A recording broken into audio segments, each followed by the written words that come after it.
Alors, afin de pouvoir manipuler un peu les choses, je vais créer pour l'instant un truc tout con. Je vais juste faire une balise qui met du texte en gras. Une balise de string qui met du texte important. Voici mon texte. Voilà. Maintenant, on va s'occuper uniquement de ce qu'il y aura dans notre balise de script. Donc dans notre balise de script, on va avoir accès à plein de fonctions. Donc pour ceux qui ont fait le tutoriel Arduino, vous vous rappelez, par exemple, on pouvait écrire digital write, pin read, pin mode, etc. Tout ça, c'était des fonctions, des instructions qui étaient propres au langage Arduino. Là, c'est pareil, on va utiliser des instructions, des fonctions qui vont être propres au langage JavaScript. Donc par exemple, on va pouvoir créer des variables. Alors, on va utiliser le mot-clé let ou le mot-clé var. Il y a une petite différence entre les deux. Je vais très souvent utiliser le mot-clé let. Ma variable égale pour l'instant, par exemple, 0. Ok? Donc vous avez remarqué, contrairement à l'Arduino, je n'ai pas de type. Je ne précise pas si c'est un caractère, si c'est un nombre, si c'est une chaîne de caractères, si c'est quoi que ce soit. Je dis juste ma variable égale 0. JavaScript est ce qu'on appelle un langage faiblement typé. C'est-à-dire que peu importe le type, ma variable pourra contenir à peu près n'importe quoi. Donc là par exemple ma variable contient 0, mais si juste après j'écris ma variable égale coucou, je vais le mettre entre deux guillemets fonctionnent. Double guillemets ou guillemets simple fonctionnent les deux pour une chaîne de caractères. Si juste après je fais ma variable et coucou, ça passe. JavaScript s'en fout. Ma variable, c'est juste une case dans laquelle on peut mettre ce qu'on veut. Ah voilà. Petit point sur les variables, je m'enflamme un peu, parce que vous n'étiez peut-être pas tous là pour les cours, vous n'avez peut-être pas tous fait le cours sur Arduino.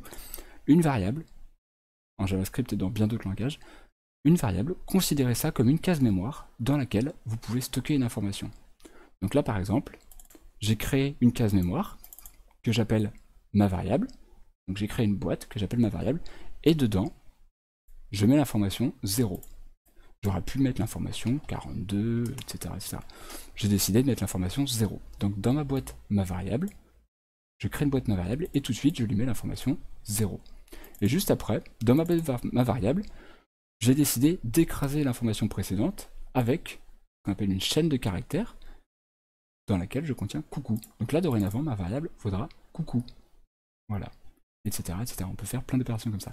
Et comme le JavaScript, encore une fois, est un langage faiblement typé, on peut s'amuser à changer le type de la variable, passer d'un entier à une chaîne de caractères pour repasser après à un entier sans que ça ait de l'importance. Alors essayez quand même, si possible, d'avoir de la cohérence dans vos variables, dans le nom de la variable et dans l'utilisation de ces dernières. C'est quand même plus pratique pour s'y retrouver quand vous faites votre programme. Une première fonction qu'on va voir, ça va être console.log. Parce qu'on n'est plus dans les années 90, on va faire ça proprement. Console.log permet d'afficher des choses. Par exemple, on va afficher coucou. Où est-ce que ça va s'afficher? Dans votre navigateur, dans tous les navigateurs, que ce soit Firefox ou autre, si vous appuyez sur la touche F12, vous pouvez afficher un menu spécial qui va s'afficher soit en dessous, soit dans une nouvelle fenêtre. Normalement, ça fonctionne dans tous les navigateurs. Même là, maintenant, quand vous attendez, si vous êtes sur un ordinateur, et non pas sur une tablette ou autre, si vous êtes sur un ordinateur, appuyez sur la touche F12, et vous devez normalement avoir une fenêtre qui va venir soit s'ancrer tout en bas, ou sur le côté, soit dans une nouvelle fenêtre. Je tourne la tête alors que le micro est accroché, c'est complètement idiot. Dans cette fenêtre, on va découvrir plusieurs choses. Tout d'abord, on a ce qui s'appelle l'inspecteur. Je vous l'avais montré très brièvement l'autre fois.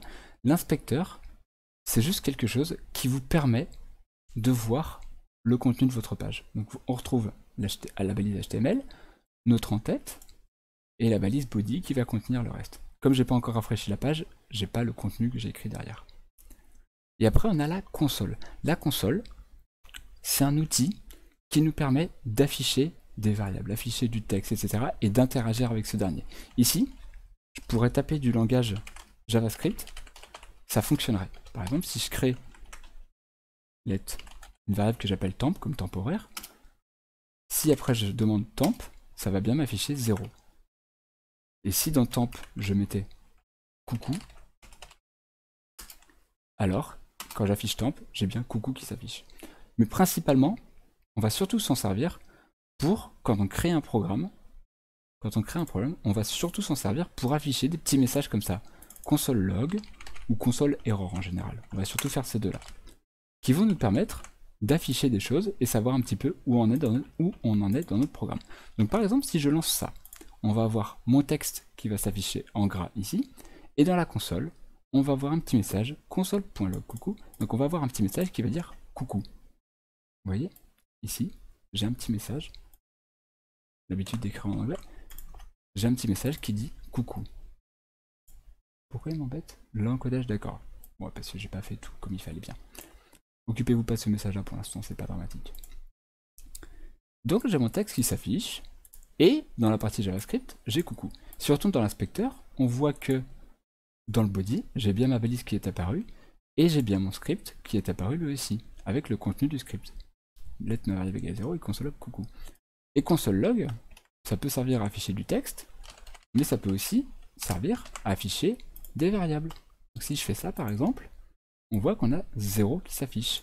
Si ma variable valait 42, ah, la bêtise. Si ma variable valait 42, alors j'aurais eu 42 d'affiché, et j'aurais pu même afficher coucou, virgule ma variable, et là dans ces cas-là, j'ai carrément le texte, coucou de point, espace, puis ma variable qui s'affiche. Donc ça c'est super important parce que c'est super pratique. Vous aurez très souvent dans votre programme envie de vérifier une information ou des choses comme ça. Faire un petit console log, ça n'empêche pas, ça n'ennuie pas l'utilisateur. L'utilisateur n'est pas affecté par cette information-là puisqu'il ne la voit pas. Il faut qu'il aille la chercher si vraiment il veut la voir. Et vous, en tant que développeur, ça vous permet quand même d'avoir quelques informations. Alors c'est bien quand on crée le programme, quand on est en production, quand notre site il est en exploitation, on évite d'en mettre quand même parce que ça peut faire fuiter des informations ou des choses comme ça. Oui, afficher des trucs en trop, c'est quand même pas terrible. Et si vous en affichez mais des milliards, ça commence à faire laguer votre navigateur, donc c'est pas optimal. Alors, ça, c'est un début. C'est déjà bien.